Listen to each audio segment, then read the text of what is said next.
Hi, everybody. I'm Rob Stoller in Philadelphia. And I'm Greg Stern in Seattle. So today's three-peat champion, Avis Brown Riley, is just an extraordinary woman, as all of our guests are. But Avis has had incredible success in varying fields. Certainly in golf, she's done things no other woman has done. In business, she's an author. Greg, you know her personally to an extent. Why don't you tell us your impression? Yeah, Rob, it was kind of serendipity. I ran into Avis down in Las Vegas as I walked into a golf galaxy, and I saw this woman back there training a young boy in golf, and I saw a magazine cover with her face on it. I got to know her from the get-go. She was passionate. She had a lot of energy. She went to tell me a little bit about her back story, and I thought it was incredible. And I think that the listeners are going to love her. Let's meet the unique and amazing Avis Brown Riley. It is a pleasure to meet you in person. I've read about you, and everything is impressive. You've been an overachiever your whole life, and you're still overachieving. It seems like you were thrust into your life, or what your life became, as a 7-year-old. Your dad started you out playing golf, and he was a golfer, and apparently a very, very skilled golfer. So give us a little glimpse into Avis as a young girl. I was very quiet, very, Mm. very shy. I was a very slow learner, believe it or not. I was so shy that I couldn't even really speak up for myself. My brothers would speak up for me along with my dad. I don't know why. I was just so shy and quiet, calm, reserved little girl, very friendly, very kind, loving. Uh, I was Avis Brown at a very early age. I was trying to find myself and wanting to know if golf was going to be a niche for me, but I really didn't have a choice. You know, when you're living in a home with a father that eats, sleeps, and drink golf, being a Uh, legend, being one of the greatest amateurs in the history of Charleston and San Diego, I don't really have a choice. But getting back to what was Avis, who was Avis as a little girl? And wanting to be a champion, wanting to follow her brother's footsteps along with her dad, bring home the trophy. My father built a beautiful trophy case. mm, And that was the moving point that triggered me to want to be able to include a mm. trophy in that beautiful case. So, in a nutshell, just a beautiful little girl wanting to just fit in, if you will, because golf was kind of unusual for little black girls to play. So I got teased a lot too. So I was kind of like just really reserved. And I'm so glad that it took me many, many years to overcome that. It really did. How did your dad get involved in golf? Because that's another generation back. Yes, my father spent a lot of time with his grandmother, Isabel Whaley, in Charleston, South Carolina on James Island. He would go visit her on the weekends. And she had got remarried to Mr. Pickney. And so he had 7 kids. And 2 of those boys were caddies, Wesley and Rufus Pickney out of Charleston, South Carolina. And they took dad to Charleston Country Club to learn how to caddy. And dad was, I believe he was at the age of 9, if I'm not mistaken. Hmm. And he fell in love with his passion. He found something that he loved. He found his niche. And is that where he began to play, on like Caddy Day or something like that? No, he had across the street from his parents' house was a high school called Gresham High School. And he would go across the street and hit balls on the baseball field. So that's where he would spend most of his time practicing. He was self-taught. He was a self-taught golfer as a little kid, 9 years old. We're talking, he was born in 1936. Mm. So, do your math on that one, right? 9 years old. Mm-hmm. And golf was not uh, a sport that many of them played on the island, James Island. And so he just put that club in his hand and the rest became history for him. Who gave him his first set of clubs? He actually purchased his first set of clubs when he went into the Army. He was able to afford a nice set of clubs, and he was really good. He was in the Army as well. He was drafted into the Army, and so he decided to purchase his first set of clubs. Who gave you your first set of clubs? My father. My father gave me my first set of clubs. There were Patty Bergs and Louise Suggs. Those are ladies way back in the day that were very, very, very skilled golfers. And their clubs were manufactured through Wilson. So I had my first set of clubs, and they were Patty Berg golf clubs. And then my second club was Louise Suggs. Well, your recall is superb, obviously, and you're well aware and well versed on your origins.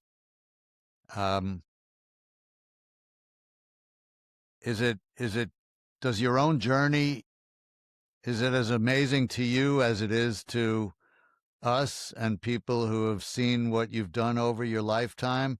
How does it make you feel to look back? Now you're getting other recognitions. You're going to be a doctor.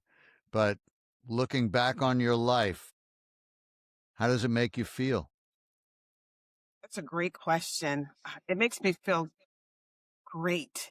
It fulfills my soul. It fulfills my heart.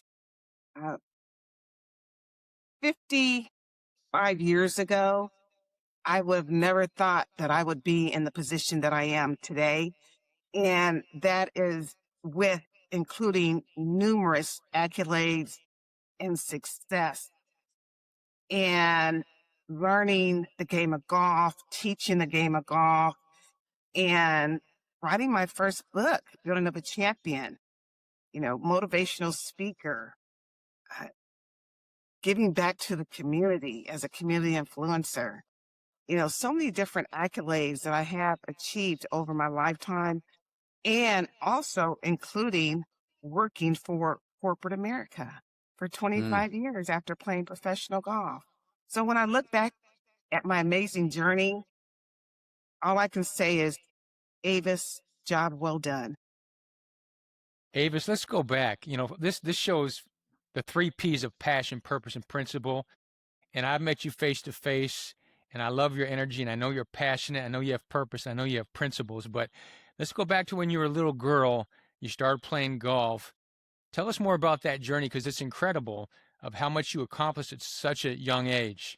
When you Yes. started it your first time, when you started winning your tournaments and some of the awards you received.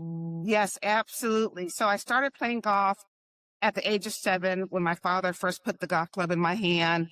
And I'm going to take you back to Balboa Golf Course, which is a public course in San Diego, where I would spend many, many hours after school practicing, playing the 9-hole course. They have 2 courses, a 9-hole course and an 18-hole course. So along with myself and my 3 brothers, we would spend every day after school. My mom was a homemaker, so housewife. So she stayed home most of the time, and she would drive us back and forth to Balboa. My dad was the breadwinner. So I didn't see very much of him on Monday through Friday, but I spent a lot of time with my father on the weekends. He was in position to perfect my swing, but I want everyone to know that it was not just my father who helped build the champion. It was also my 3 brothers, because they spent a lot of time with me, making sure that I was understanding the fundamentals, which is ball position, body position, what the club face looks like from an angle, and just helping me with all the key components of learning how to swing that club within the swing plane. So I won my first golf tournament when I was 8 years old. I became very, very good at what I did in regards to my craftsmanship. That was one of the most exciting times in my life when I look back at that picture at Kalina Golf Course in San Diego, bringing home my first trophy at the age of 8. And that's when I felt like you can do this. You can do this and be very, very good at what you do. So I continued on perfecting my craftsmanship. And by the age of 10, I was really good. I am the only African-American female in the world to hold 4 junior world trophies. So I won the junior world when I was 10 years old, Hmm. competing against wonderful junior golfers from around the world. And just so you know, that event still takes place today. It's scheduled the second week of July. And so I have 4 junior world trophies, Wow. and I'm honored to Hey, say Avis, you had told me one time there was one other person, not a female, but a male, that had that same accomplishment. Who was that person? that is Tiger Woods. Uh-huh. I was Pretty gonna good get company. there. Yeah. I was gonna get there. Yes, absolutely. Tiger Woods. So Tiger Woods is the male of winning the most junior world accomplishments in the world, and I'm the female, Avis Brown, with 4 victories underneath our belt. So if you ever go to Torrey Pines Golf Course, you'll see my picture on the wall next to Tiger. Wow. That's a Yes. legendary course. Yes. Oh, it is. And no, in addition to growing up playing Balboa Golf Course, we also grew up playing Torrey Pines. So back in the day, my parents would purchase the $5 recreational card for us, and it was unlimited. So playing golf on the weekends, all day, 36 holes, either it may be Balboa or Torrey Pines. Boy, if you can play Torrey Pines growing up, you can play anywhere in the world. And that's Wow. where I won the San Diego Women's City Amateur at the age 17. So I'm also the only African-American female in the world to win the San Diego Women's City Amateur at Torrey Pines. So getting back to my junior world amazing journey, between the age of 10 and 15, I was junior golfer of the year, 5 consecutive years of competing with some of the finest girls in the San Diego Junior Golf Association. No one has broken that record to this day. Hmm. Wow. And then my last year, I was 17 years old. I won 16 out of 18 golf tournaments. Wanted to be my brother Horace. Horace was golfer of the year. We're all 2 years apart in age.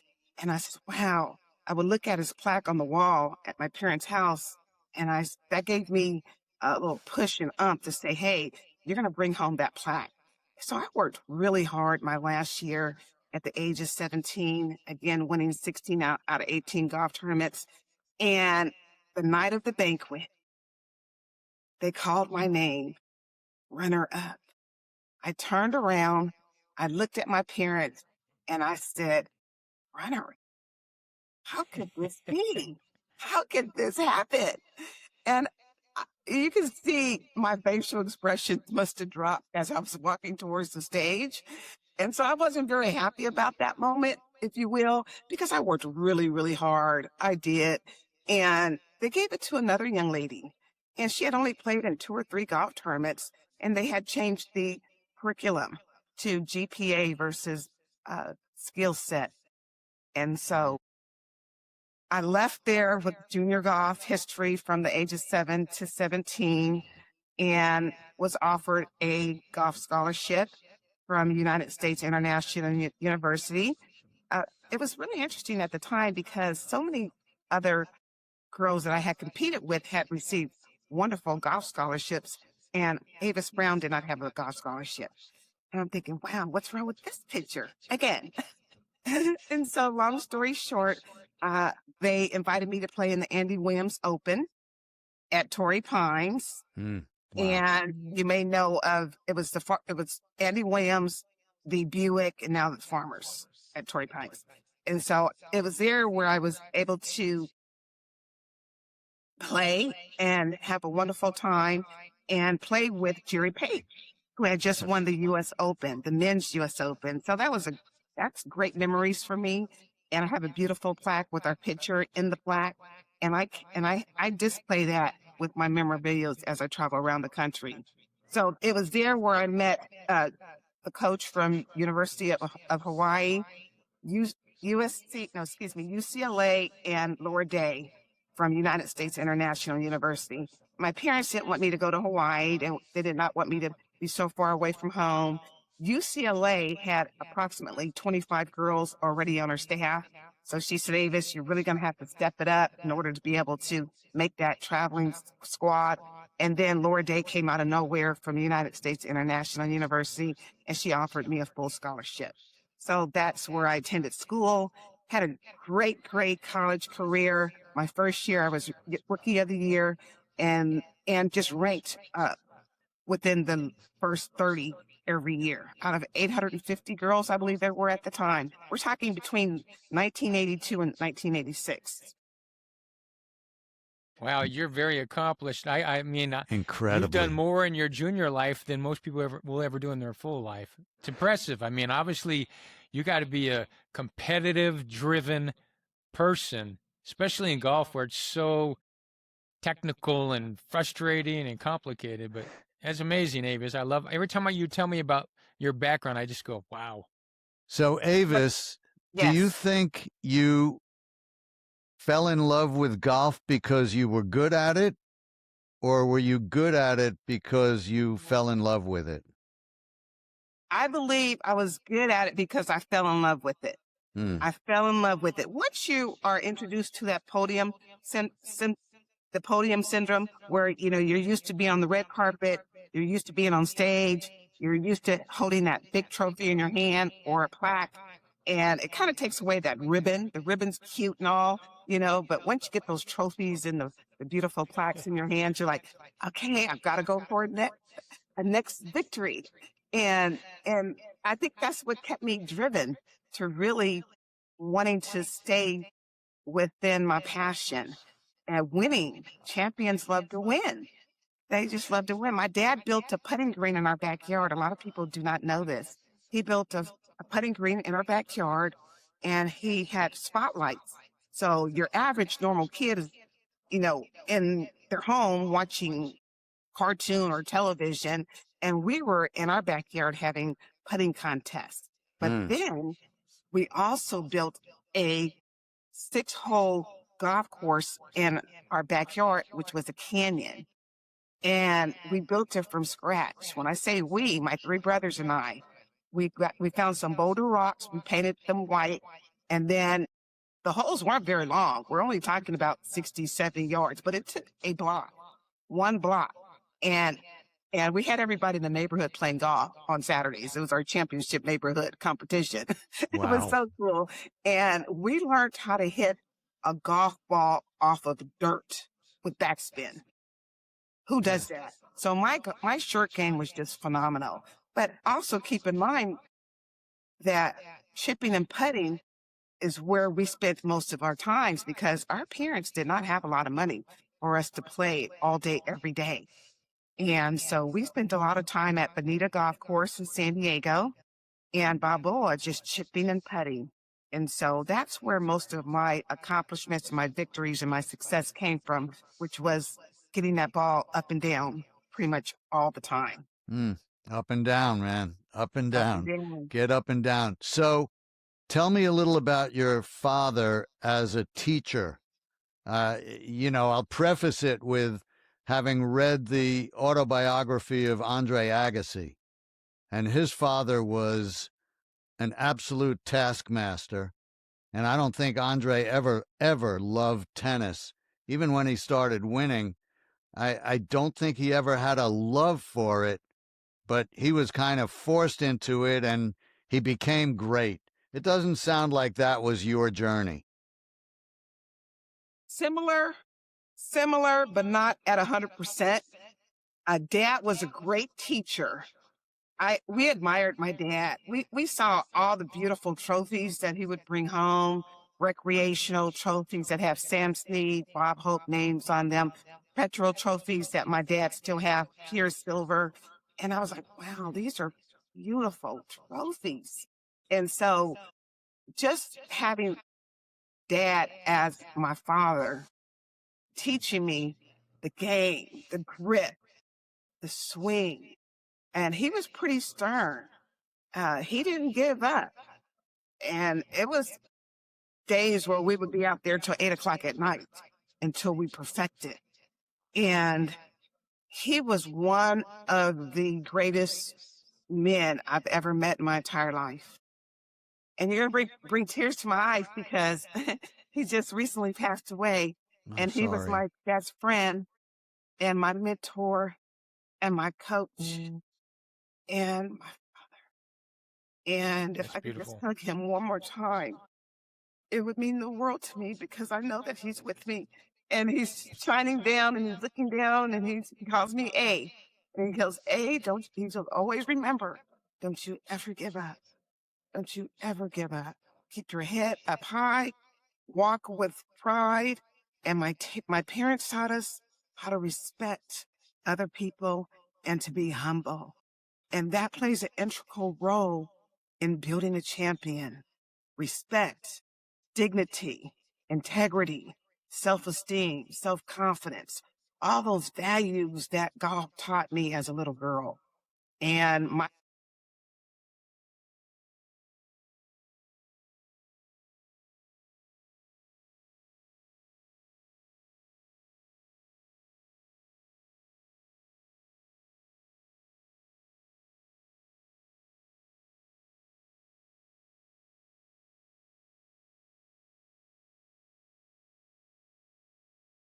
Was And that your phone? I heard a little bit of that.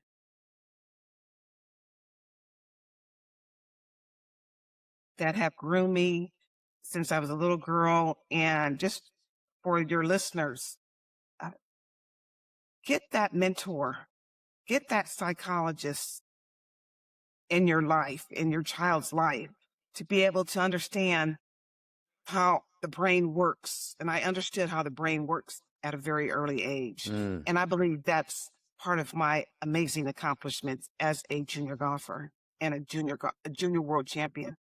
we talk a lot about mentors, mentorship, and in virtually every interview we've done, we've spoken about who was it, whether it was a coach, a parent, a friend, who instilled belief.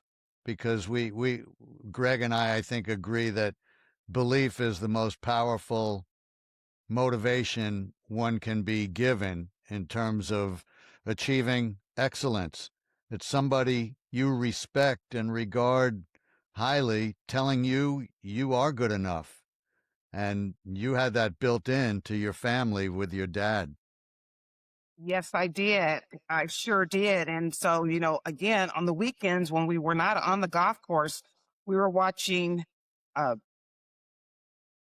was the Golf Channel? I don't think the Golf Channel was around then. I don't think so. But we would watch the tour, the PGA Tour, not so much the LPGA, because they only had quite a few tournaments throughout the year. But I did watch quite a few of the LPGA events growing up, and I always admired uh, my hero, Renee Powell, Nancy Lopez, Hollis Stacy, Jan Stevenson. Oh, and don't forget Big Mama. So they sparked the LPGA tour while I was growing up. So I was able to see that, to say, hey, one day I want to be a LPGA member. Now, all those women you just mentioned, the only one who I guess wasn't Snow White was Nancy Lopez. And Yes. what part of you was aware of that and wanted to change that picture? Well, you're absolutely right. Her being Hispanic, Renee Powell being a Black woman out on the LPGA Oh, tour. I didn't know Renee Powell. Renee Powell, she was the second African-American LPGA member to ever play on the LPGA tour. Althea Gibson is the first. Oh, yes, Althea yeah. Gibson, they Oof. practically gave her card because she was such a wonderful tennis player, Wimbledon champion, what have you. And, I'm going to share this with you because in 1990, when I was at the LPGA qualifying school in Venice, Florida, I had the pleasure of meeting Althea Gibson. Wow. I was on the driving range hitting balls prior to getting ready for my first practice round. And I noticed a woman was standing behind me. But I'm very focused. I was concentrating on striking the ball. And she came up to me. She was only 10 feet away from me. And she said, "Excuse me, young lady." She said, "You have a beautiful swing." And I said, Wow. "Thank you." And because I did not acknowledge her in the manner in which she thought I should have, she said to me, "Don't you know who I am?" Hmm. And I said, "No, I don't." She said, "I'm the great Althea Gibson." Now, when she Wow. said the name, I recognized it. And I would never forget this. The voice, the laughter, the chuckles on the driving range, you could hear it echo. And I guess they thought it was funny, but I was like embarrassed. And I was like, "Oh my gosh." And so she said, what is your tea time today? And I think it was like 12 or 1 o'clock. She said, "I would love to play with you." And I said, "Well, I would love to play with you too." So I put my club down. We walked to the golf shop and we were able to change my schedule. And I played with Althea Gibson for 2 days with our practice round. And I never even Wow. thought to take a picture with her, Oh, and that's I'm like, awesome. yes, it's great stories. But getting back to just the phenomenal LPGA trailblazers out on tour, not knowing that there weren't very many women that looked like me out on the tour at the time of color. And I said, "You know what? I want to be out there, not just because of color, but just wanted to be able to compete with the best." And so I went through the LPGA qualifying 4 years in a row. I would always make it through the pre-qualifying, but I would never make it through the final. And you have to remember that I was out there traveling by myself around the country. And I asked my parents, I said, did you guys really understand what I was up against and what I was faced with? You came out of the South. Lord, Lord Jesus, I hear him traveling around the country Wow. as a young Black girl, 21, young lady, 21, 22 years of age. And I'm going to share this with you because this is going to be part of my documentary, a piece of the puzzle. As I was traveling around the country from the West Coast, making my way to Florida, and predominantly we stayed on the East Coast on the LPGA Futures Tour. Many of your listeners know of that tour as the Epson Tour today. And so I would have to make sure that I traveled throughout the day because I had to make sure I reached my destination by night because it was scary Mm. traveling solo around the country. And so I learned a lot about being a Black woman traveling on a tour. And I'm going to backtrack just a little. I was the only Black girl playing junior golf in the country in Mm. PGA events from the age of 7 to 17. And then I Unbelievable. was the only Black girl playing collegiate golf Wow. until Lorraine Suggs came 2 years after I did, and she attended UCLA. I won the first national minority collegiate golf tournament in Ohio. They now have changed the name from what I understand.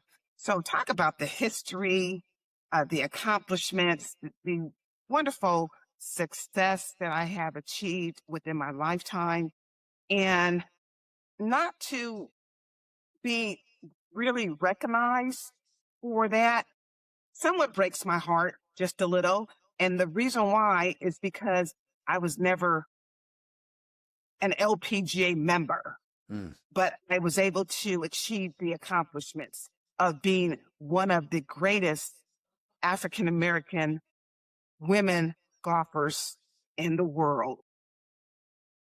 Well, Avis, I can only imagine when I think back, hearing Tiger Woods' story, even when he was phenomenal, his challenges getting on some of these courses, there's the male thing and there's the female thing, being Black as well with racism.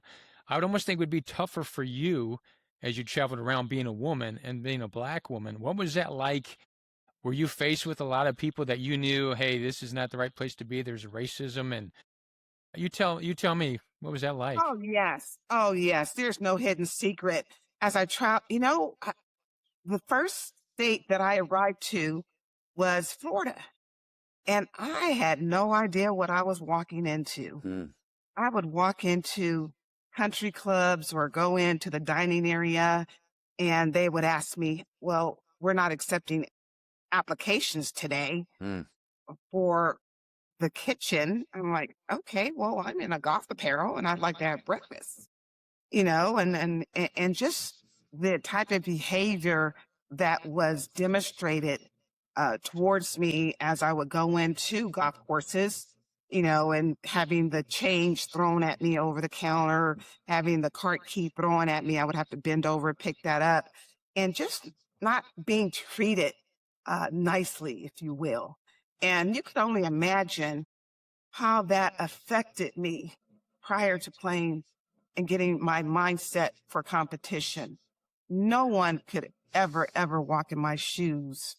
And I'm going to take that back because Renee Powell walked in my shoes. Mm. We've had numerous stories about our similarity of what we had to experience and endure only because we wanted to hit that little white golf ball. And when I found out that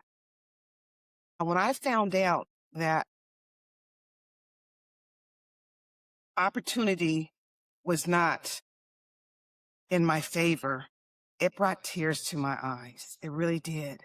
We ran a junior golf program for the last 30 years in San Diego, and we would take our junior golfers to beautiful country clubs, let them know what that's like to be in that space, that atmosphere, that environment. And a gentleman said to my dad, I am so sorry to what have happened to your daughter. And I hadn't arrived yet at the course. And my dad said, well, what happened? He goes, well, we respect you, Mr. Brown, and you need to know this. This is my first time ever sharing this, just FYI. And he said, as your daughter traveled around the country, the word was hands off, and no one was to help her. And the person didn't want to take that to his grave, and he respected my father enough to share that with my dad. So when I arrived, my dad pulled me to the side and said, baby girl, there's something I need for you to know. My dad shared that story with me. It brought tears to my eyes. And now it allowed me to reflect on every incident that had occurred during my 4 years of playing professional golf. And so all the pieces of the puzzles were starting to come together. It sounds like all of that. First of all, I guess I'm kind of glad for that, whatever he was, for his late in life confession. Better late than never, I guess. Yes. And it didn't necessarily help you at the time, but I'm sure it fueled you. I mean, you're not a woman. You may have been hurt. You may have been angry. You may have been disappointed, confused, but you were also determined. I'm sure that. Oh, absolutely. Yeah. You know what? You nailed it. You're absolutely correct. Because when I look back on how determined I was and the desire and that burning dedication, and that's why my book is called Building of a Champion, How I Became a Champion in Life, the Avis Brown Riley story. And here is the book. And right here, you can see where I talk about the 3 Ds. Greg has it behind you. Yeah, Yeah. Avis, look right here. See that up there? You see your book? I love that. Yes. Oh, And I will have it. amazing. I don't have it yet, but I will. Avis, Yes, you I mean, will. obviously, I think you're so incredible, but it's kind of like we talk about purpose, and it's like there's different stages of your life, and we'll go into some other ones because you've obviously had some great successes, incredible successes, and I know some great adversity. But as you look, let's go this first part of your life, let's say into your early 20s. What would you say was your purpose? Was it just strictly golf, or did you have a different purpose, a different focus? Was there anything else in your life that you had to focus on? Great question, Greg. I majored in television Mm. and Okay. I worked at KUSI. after my internship, uh, USIU owned KUSI. And while I was doing my internship there, I did a wonderful job and they offered me a position. And let me backtrack just for a moment. When I attended USIU, my major was business, but then they brought communications into the school. And I was like, oh, I would love to do this. And the reason why I fell in love with communications is because, as I stated earlier, I was very shy. I was so shy growing up. And I needed to get out of that shell. And so communications was right up my alley. It was my niche. In front of the camera, behind the camera, public speaking classes. USIU is a performing arts school, by the way. I went to school with Jamie Foxx. And so just knowing that I am in the right place to elevate my communication skills. That was the best thing I could have ever done for myself. And so that was something I wanted to do. And after graduating, oh, talk about graduation. I never walked across the stage. Why? I received a notice from the school stating that I did not have enough credit to graduate. I want you to keep in mind that I went to school during my intersessions as well to make sure that there was nothing that was going to stop me from walking across the stage. Because you have to remember, I had to walk a very fine line my whole entire life. And I said, I wasn't going to let the system interfere with this. But unfortunately, there must have been a niche in the system. So my parents, coming from the old school, staying away from conflict, leave it alone. We don't know what happened. And so I did, because I listened to my parents. If I didn't listen to anyone else, I listened very closely to my parents. I left it alone, but I couldn't understand why and what happened. And at the age of 30, I had got married. And my husband, James Riley, said, let's go back to USIU. Let's see and look into why you didn't graduate. We walked into the administration building and inquired. The lady handed me an envelope. It was sealed. And she said, don't open it. She goes, you did not have enough credits to graduate in 1986. I said, I know. That's why I'm here. So my husband and I drove to San Diego State. She says, go to San Diego State and complete the assignments. We arrived to San Diego State the same day, went into the administration office, handed the envelope to the register. She opened it. She looked at me and she said, why are you here? I said, well, I was informed that I did not have enough credits to graduate in 1986. She looked at me and she said, young lady, she said, you have enough credits for a master's degree. Wow. She said, take this envelope back and don't you leave until they offer you your bachelor's of art degree in fine arts. We immediately drove back, handed the open sealed envelope to the person, and someone else came from behind and they were very apologetic.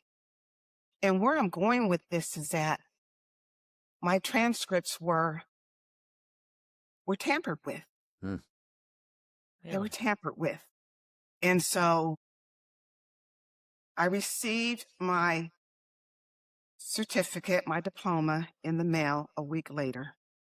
So you can only imagine how important receiving the honorary doctorate degree is and will be for me on June 20th, to know what it's like to walk across the stage. I'm personally sorry that you went through that at a young age. That's a very, very disappointing, unfortunately, probably typical story, but boy, I'm sorry you had to suffer that disappointment at the time. And it even adds to my admiration for what you've gone on to do, and not really in an angry fashion. And when I heard about your book and read about it, The Building of a Champion, I'm guessing that it's the story of you're building yourself as a champion, but also kind of a blueprint for other people to build champions of their young people, people they teach, people they mentor, their own kids. I mean, it's a lesson plan and a history at the same time, I'm assuming. Yes, you're absolutely correct. Absolutely. You know, I never looked back. I never asked why. And Greg, you mentioned this numerous times with the purpose. When you're set on a journey and you have a purpose, maybe I might have been selected as that golden child to have to go through this, to have God use me as a vessel. Mm. I caught on fire. My body caught on fire when I was 5 years old. I was Literally? cold one morning. Literally. I was 5 years old. I was cold one morning. I got up to stand by the fireplace in the living room. My father was a jack of all trades. One of the doctors that sold him the house in 1964, Dr. Graham and Dr. Kimbrough, along with Jackie Robinson. Dad had met them at a all-Negro golf tournament in Miami. And it was Jackie Robinson and Dr. Graham and Dr. Kimbrough. Dr. Graham is the great-great-great-grandson of former President Andrew Jackson. Very fair complexion men, blue eyes, but they had a percentage of black blood in their body, in their blood. And so they said, hey, Mr. Brown, if we got to get you out of the South, move to the West. You're a great golfer. Opportunity should present itself well there. So it was Dr. Graham who sold my father a home for $5,000 in 1964. It was the house that I was born in. That my father took that house, 800 square foot home, and transformed it into a 2,000 square foot home with 3 fireplaces. He was a jack of all trades on the island, on James Island. He was a brick mason by trade. So all those beautiful brickwork that was done in Del Mar, Encinitas, Rancho Bernardo, that was the work of my father. Wow. That was the extra money that he took aside or put aside that allowed us to be able to play golf. And then, of course, he was such one of the best amateurs in the history of San Diego. He played a lot of golf with the Chargers and the Padre players at the time. So that was his side hustle. So he was able to have a little extra cushion that allowed us to eventually purchase new sets of clubs, new golf shoes, new balls, because we played with old balls that we would find in the canyon, broken tees, old clubs, old golf balls, old tees, old golf bags. And I'm sharing this with you because I'm very grateful today. I'm very grateful that 55 years later, I am now an ambassador for Titleist. New clubs, Incredible. new golf shoes, new gloves, new balls.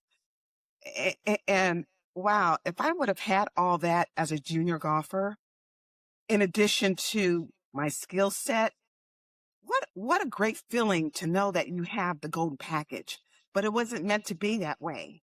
So if you're listening to my story, it's like coming from nothing to something with the Avis, development. I look at you like, you're talking about getting a doctorate. You already got a PhD in life experience. And while we're on the topic of your dad, what an amazing person to learn from, to watch. that toughness he portrayed that you have.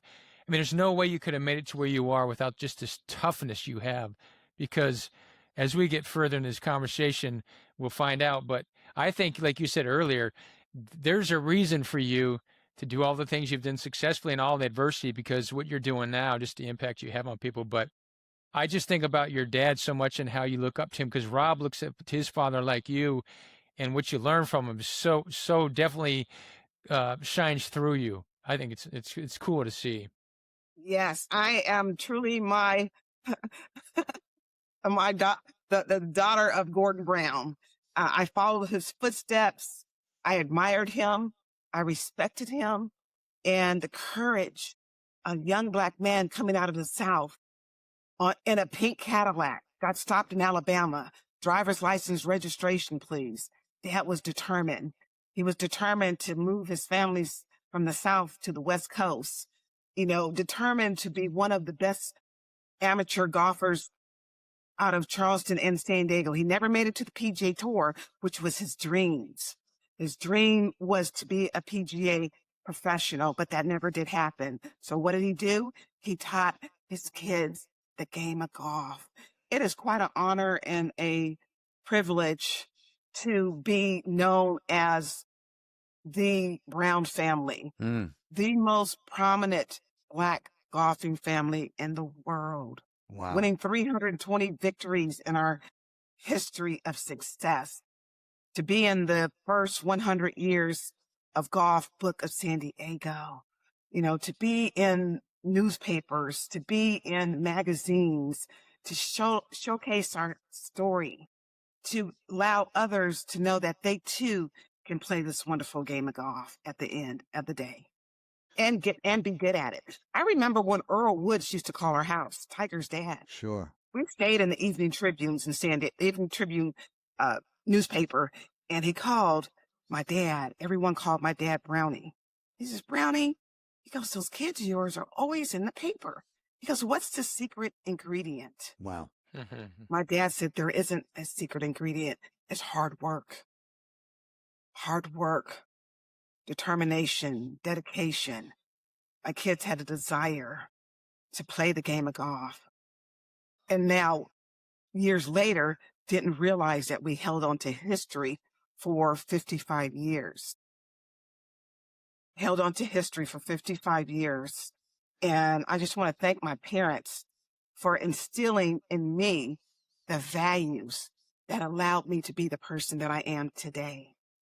And I have to include this in that portion of being a beautiful, beautiful person, beautiful soul, and carrying myself with such grace and full of gratitude, and more so than anything, loving who I am, despite the adversity, the resilience of what I've gone through. I never looked back, even though when I was going through stage 4 breast cancer 16 years ago, cancer-free for 16 years, I never looked back. I never asked why, and so I have a lot to talk about when you give me that mic as a motivational speaker. Well, I know you do. I know you do. Well, you got the mic, and it seems to me that so much of your life was a two-sided sword. You got love and instruction and motivation and all the wonderful qualities from your family, but you faced a lot of adversity and mistreatment from people who weren't in your family. So, you experienced kindness at home and some cruelty on the road. And I would imagine that when you asked your parents, were they aware of what they set you up for when they sent you on the road by yourself? I think to some extent, probably not, but to another extent, they probably knew that you needed to toughen up, you needed to face adversity, you were forged in fire, and your life may not have been the same had you been given, newly minted golf balls and pristine clubs and tees that had never been used. It may not have given you the fire that ultimately brought you to where you are. Absolutely. And you sparked on something in my brain. It moves a mile a minute, but it hit home when I finished in second place in the junior world at Mission Bay Golf Course. And my dad took me into the golf shop and purchased me my first pair of brand new, beautiful burgundy and white FootJoy golf shoes. Wow. And for some reason, I just cannot keep that pair of golf shoes out of my head because it triggers me on walking in purpose, walking in my footsteps in those golf shoes. And they were pointed with a tip. They were beautiful. And I keep that thought in my mind to remind me of walking with a purpose Yeah. in those golf shoes. Yes. I had the pleasure and honor, and you and I share. I was a communications guy, and I had my own production company in New York and Philadelphia, and still do.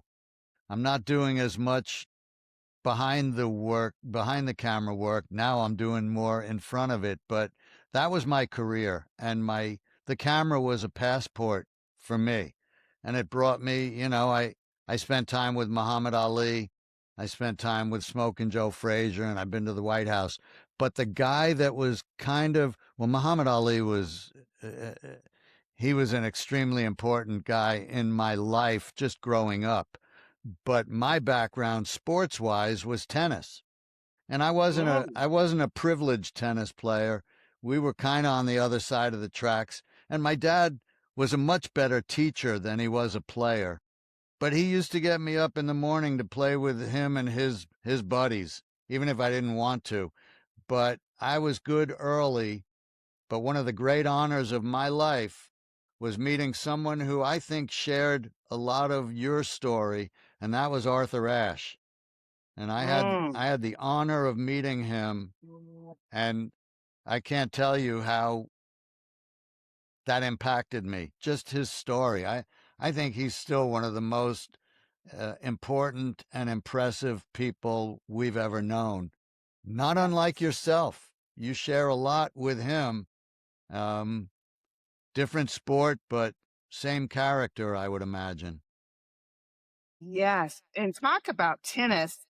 I developed a love for tennis as well. It was at the point where I was like, oh my gosh, I love tennis. Why didn't dad teach me tennis? And I was able to purchase my tennis racket, the whole gamut, when I was playing professional golf because, we're traveling around the country and we're staying at times at hotels that have tennis courts. When I wasn't staying in homes around the country clubs, which was also quite an honor. And I just fell in love with tennis. I love tennis. Tennis has a lot of familiar traits of moving the body and concentrating and focusing. So I truly admire all great tennis players, and I just love Serena and Venus. When there were little girls growing up in Los Angeles, I grew up in San Diego, I was always tuned in to what they were doing. And I had a great conversation with Jackie Jackson a few months ago here in Las Vegas. I had went out to Dragon Ridge Country Club with my girlfriend, Jacqueline Castillo. She was here. She said, Avis, come on out. Let's have a round of golf and have brunch. It was on a Sunday. We finished 9 holes, walked into the diner, sat down. Within 5 minutes, we're looking outside the window and this SUV pulls up. And of course, you can see it was an extremely beautiful family. And so they were escorted to the back and around, and they sat adjacent to where my table was at. And I said, wow, they look familiar. And I said, that's the Jackson 5 family. Wow. So, Greg, you're going to love this because you know me, I'm a social butterfly. And I get up, I get up, I'm like, hi, I'm Avis Brown, LPGA golf professional. Are you guys the Jackson 5 family? And Jackie says, yes, I'm Jackie. Reba says, yes, I'm Reba. And Emily, Jackie's wife, and their 2 boys was with them as well. So it was great that they gave me the time to even introduce myself. And I shared with Jackie that Joe Jackson and Serena's dad and my dad have so much in common, Yes. where they were building champions. It started with her dad, building the champion. During the 70s, the Jacksons were in the music industry when the Browns were in the golf industry. So it was a great conversation. I truly enjoyed it. And we took a beautiful picture together. And I just Wow. want to share that with your listeners to let everyone know that we have lived our life with a purpose through our Father, Yes. who gave us that opportunity and saw the vision for his kids. And it just brings tears to my eyes as I'm sitting here listening to myself talk, because it's one of those stories that not everybody have that opportunity to know what that feels like. Very Especially few. when you're a champion or a entertainer. And I teach golf to quite a few entertainers here in Vegas, and I love it. And not only entertainers, but professional athletes. And we have a great time talking about our journey and what it was like and what we went through, what it felt like, and just knowing that we're human at the end of the day. But at the end of the day, we just wanted something better for ourselves. Avis, from the first time I met you, I could write a book called Walking In on a Champion, as I went into the golf galaxy and found you. And from the first time I met you and couldn't find the bathroom that you were showing me, you just always had this energy. I love your passion. You have an energy about you. And, as we talk, and Rob, we've talked a number of times, there's always another story, another person. I feel like you've met everybody. And then in Las Vegas, I know that you get invited to all these tournaments and celebrities, and you know everybody. You're like the mayor. But my point was, I just love your energy and your passion. So now that you have all this experience, I know you're a motivational speaker, but I know you also train and develop young people. Tell me what your philosophy is and how you mentor and coach your students. Yes, I love that. So my philosophy in golf is to learn the game of golf and be the best that you can be. And I do my best with introducing the fundamentals and the mechanics. That's my job. And I have to pass this torch on. I can't take it with me. And when I identify talent, I can identify it. I take it and I pull the parents to the side and I said, your kid has talent. I don't know if you realize this, but I do. I can see it a mile away. And so it has been quite a joy to be able to teach. I have approximately 25 junior golfers that I'm working with here in Vegas. And I'd like to mention Landon Kelly, 10 years of age. I met him when I was down there. Him? Yes, you did. Yes, you did. I love that. Yes, you did. And you took a picture with him and his dad. I videoed him and his dad, and he was... That's right. I remember him. Landon made it to the Masters through the drive, pitch, and putt. He finished in second place. Now, he just finished winning the Nevada Open and the Houston Open, and now he's heading to the Junior World. He shot a 74 here in Las Vegas. Wow. And then I have 10. another student at 10. Good. Yes. Hey, Rob, can I just tell a quick story about that? So I'm talking to Avis and his dad, and they're hitting the balls. And I say, hey, can I just interview you real quick? I pulled out my phone, and I asked the little boy, Landon, I said, hey, what's your handicap? And he kind of looked at his dad, and I think he said 0 or something. I said, well, is that good or bad? And he goes, I don't know. And he's like, this is so great. He doesn't even know that. But I just thought that was incredible. He's just so humble. He didn't know, but obviously he's great. Wow. Yes, he is. And another shining star is Tyler Cleveland. I've been working with Tyler for about 2.5 years now. I've been with Golf Galaxy for 3 years. I was officially retired, guys. I really was. I was done. I'm thinking, hey, I'm so done.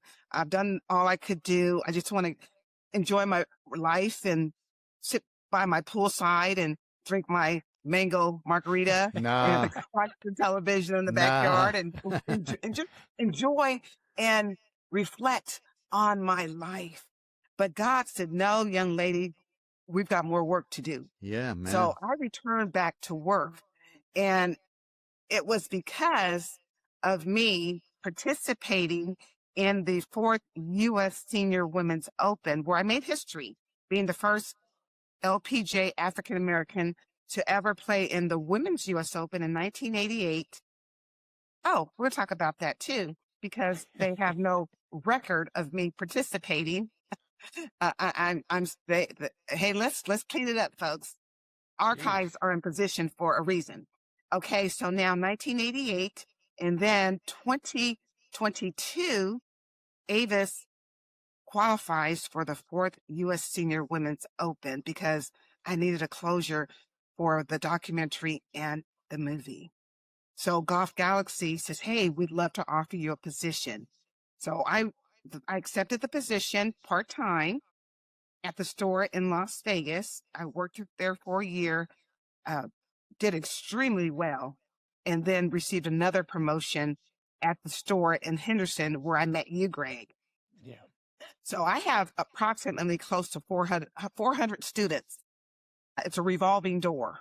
And it's because of the ability to communicate. But someone told me also, Avis, it's not just your skill set and your knowledge and your wisdom of knowing the game of golf. It's you make people feel comfortable in your bay. And I was like, oh, that's what it is. My energy. You mentioned that numerous times, Greg. People have to feel comfortable. Hey, listen, I'm a Black female. I'm a Black LPGA golf professional.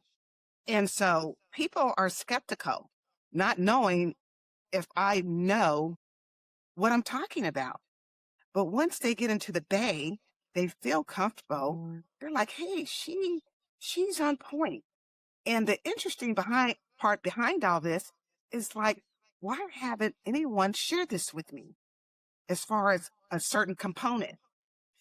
And hey, listen, if you know the golf swing, you know the golf plane, you understand the fundamentals, you understand the mechanics, it makes it easier for you to transition into being a great coach. Mm. Well, I Mm-hmm. mean, passion is incredibly contagious, and you're kind of overflowing with it. And when you say, you decided to go back to work, yeah, it's work, and I know you work hard at it, but it is straight from your heart, and it's something you love. And I'm sure you feel lucky that your work is sharing something you love so deeply in your heart.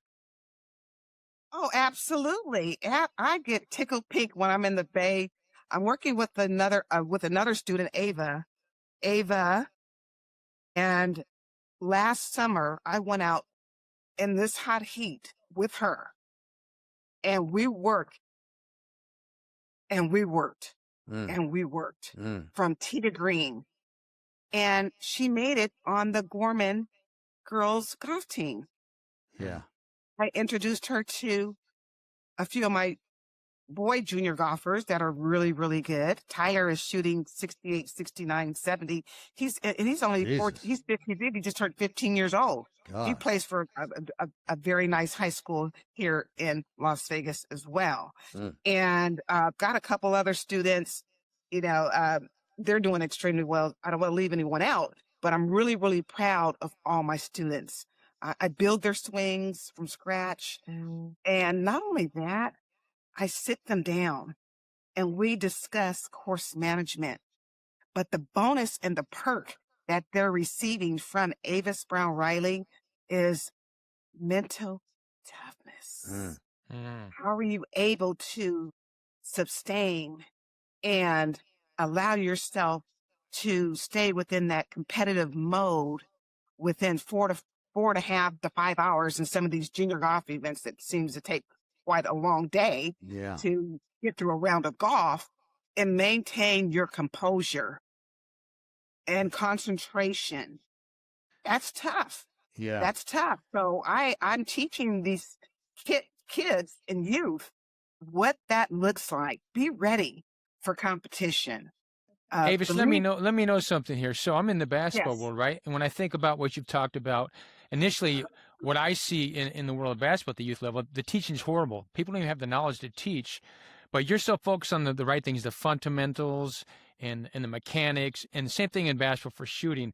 But what I see a lot of these trainers do, they'll teach them some of that stuff.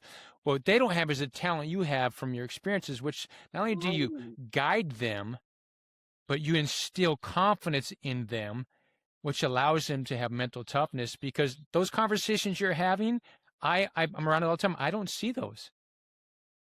You know what? You hit it on the nail again, Greg. Absolutely. That comes from a coach that has exemplified talent, success, accomplishments. And I don't want to discredit anyone, of course, but it helps to have a successful background in walking in that path and able to pass that torch back to say, hey, this is what I can do to help better you and get you to where you would like to be one day. And you know, I am not saying that I want you to be the next PGA or LPGA player in the world. I want you to be the best person that you can possibly be on and off the course. Yeah. That may be a basketball court, baseball field, football field. Be the best that you can be. And that is one of the sports, golf, that teaches those values. And I'm telling you, if you don't know how to swing that club, put that club in your golf hand. Put that golf club in your hands, because it will teach you how to be very, very humble. Very humble. Yeah. You know, when I first met Michael Jordan and Magic Johnson and Terrell Davis and Marcus Allen, all those boys that came out of Lincoln High School, which I grew up in the neighborhood of Southeast San Diego, and we introduced golf to those boys. And, you know, they were like, hey, if you want to learn how to play golf, you better know the Brown family. And I'm so glad that the young men that grew up in San Diego that became professional athletes, uh, they are very familiar with the Brown family, because we gave them the opportunity and the exposure and the experience that they needed to actually understand about what it takes to learn how to play this wonderful game of golf. You know, we didn't really dwell on it, and I still think it's absolutely astonishing and incredible that you spent meaningful time with Althea Gibson. I mean, she may be the most remarkable athlete of any color, gender that we've ever seen. The girl was like Yes. the greatest golfer, certainly of her time, and the greatest tennis player of her time, which is Oh, remarkable. there's no hidden secret. Absolutely. Golf, tennis player in her time. You know, they should have Althea Gibson name. And I don't know, because I don't follow what's out there, but I'm pretty sure she has a statue somewhere. Uh, And if she doesn't, she sure needs to have one. You are not kidding. Hello, folks. Let's wake up and, you know, have Yeah. a sip of coffee. I mean, she's been recognized, but probably not to the extent she should. Possibly the greatest athlete we've ever known. Yes. Oh, absolutely. And Absolutely. yeah, and I do think it's funny that she introduced herself as the great Althea Gibson. I know you don't walk up to people and say, "I'm the great Avis Brown Riley," I even don't know. though I you don't know. are. Maybe she does. I I've don't heard think Avis. so. You could, but Oh no, I just say I'm Avis Brown. And it's funny because most of the time people have Googled me before they even come into the Bay. I'm like, oh, I know exactly who you are. What a yeah, wonderful accomplishment. And it's Hey, funny because they're nervous. They're nervous because, number one, they're in my presence, but that's the part where I have to kind of bring it back down and say, hey, yeah. relax, let's have some fun. You know, we're going to teach you how to swing that club. So yeah, it's so funny.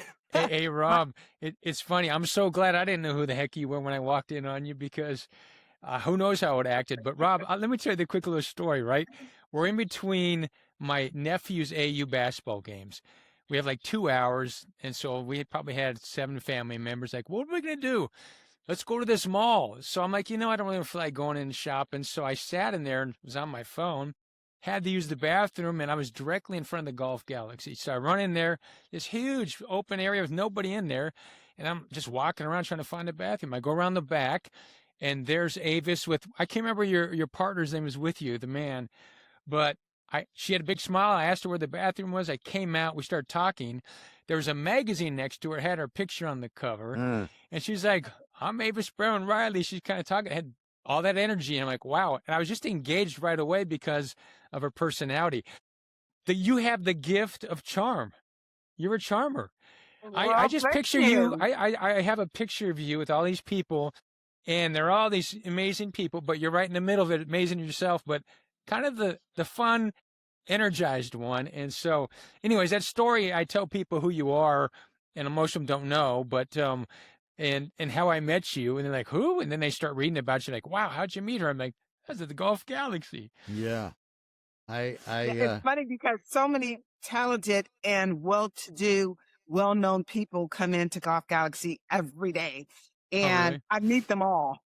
They'll make their way back to the bay. Like one of the representatives on the floor would say, "You've got to meet Avis," and so that's how I'm able. And when I walk the floor, I pass out my business cards and the pamphlets, and sometimes I don't even know who I'm talking to because I need to do better with recognizing people.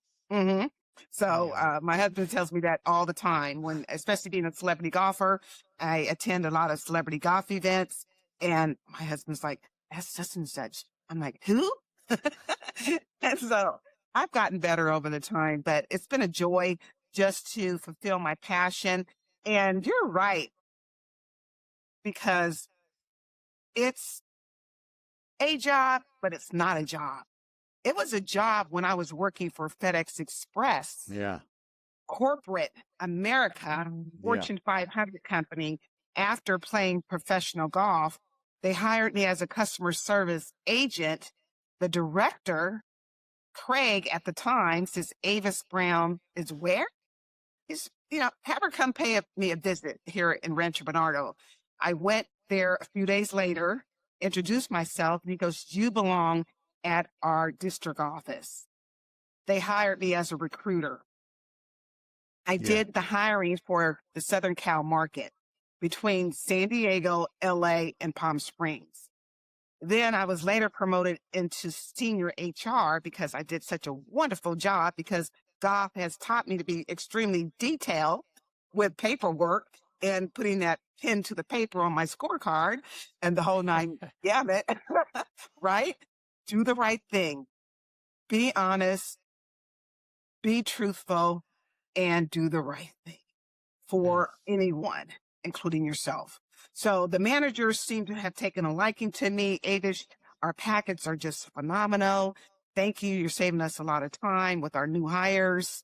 And then the director, our new director at the time, Tim Wertner, the youngest director in the history of FedEx, had the pleasure of working with him at the district office. He came to me and says, Avis Brown, he goes, "You're such a wonderful person. I just adore you." He said, "I would love to offer you a operation manager position." And I said, "Who, me?" I was like, "Yes, you." And I said, "Okay." So went through the interview process, did extremely well. And I managed for 18 years. I Wow. managed for 18 years. And I just want to thank FedEx Express for giving me such a wonderful opportunity after playing professional golf to work for a corporate, 500 company is beautiful. Fortune 500 company, excuse me, is beautiful. Detailed, very fine line, get the job done, treat your employees with dignity, respect. You work for them, they work for you, build that relationship and get the job done. So received numerous accolades, Sheer Arsenault was my first manager. I still speak and stay in contact with her today. She's so proud of me. She helped groom me from a detailed aspect of what it's like and be prepared to work for FedEx. She offered me the opportunity to be an account executive with United Way, March of Dimes. I was the go-to person because we could not allow the foundations to go on the premises. So I would go to their facility, gather all the information, take it back to the employees. And of course, then we would donate to United Way, March of Dimes, what have you. So, that my history has started after playing golf through FedEx, and they actually enhanced me, which allowed me to be the person that I am. And I just want to say thank you to FedEx Express for 25 wonderful, wonderful years. My husband, I brought him on board. He's been with FedEx for 27 years. When I was a recruiter, had to hire him, make sure he had it.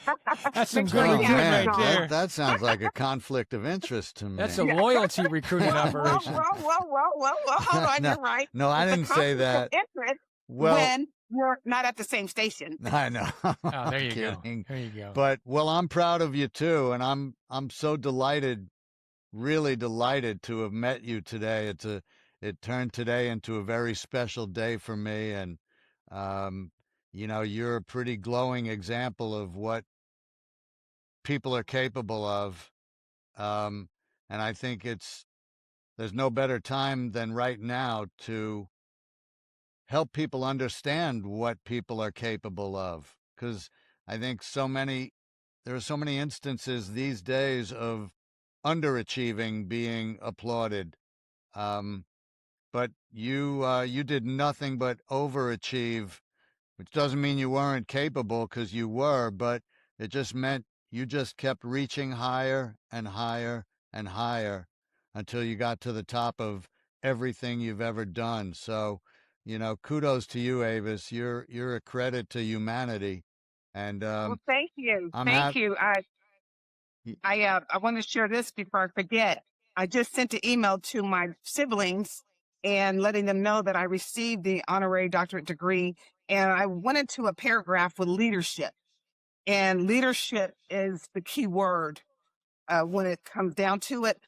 Demonstrating leadership, the quality of humanitarian, right? And so, with that being said, I would like to thank my oldest brother, who has been my supporter as a little girl on the golf course. He's 6 years older than I, so he had to make sure that I was always taken care of. And he has done that to this day. He's overly protective, and I understand that. And he's my business partner. We have ABR Golf Extravaganza, and we're aligning everything. And he has done a phenomenal job with his own work, from being from being a Marine first lieutenant to 37 years working for the public health department for the state of Florida. And he still finds time to make sure that whatever I decide to do, he's 100% supportive. So I just want to thank my oldest brother for mentoring, coaching, training, in addition to my father. And I cannot leave my mother out because Yeah. she was the glue to the family. Yeah. She was the glue, little Miss Harriet Brown from Charleston, South Carolina. May she rest in peace. And mom died at age 87. Dad died at 89. They lived a long time. I'm so glad and so grateful that I was able to know my parents in the later years of my life, and knowing that they were always my number one supporter. And they would call me like every other day when I moved to Vegas. And they would always say, "Hey, we're just checking on you, baby girl, just making sure you're doing okay. But we know that you're fine because, you are just one of those special individuals." So now I look back on all our conversations, and it now resonates to what they were saying. So they left me with a plethora of knowledge and humanitarian and love and peace in my heart and joy. So I live here with my husband of 32 years. and my beautiful daughter, Ayana. My son, Amari, is in college in LA. And I'm just thankful to be a mother, a wife, a friend, a supporter, a community influencer, giving back to the community, and just growing the game of golf. And of course, leaving it on this note, being the 12th African American LPGA teaching pro in the world. Want to give a shout out to the LPGA for all your support. I was part of the media and marketing team and motivational speaker for numerous events within the last 7 years.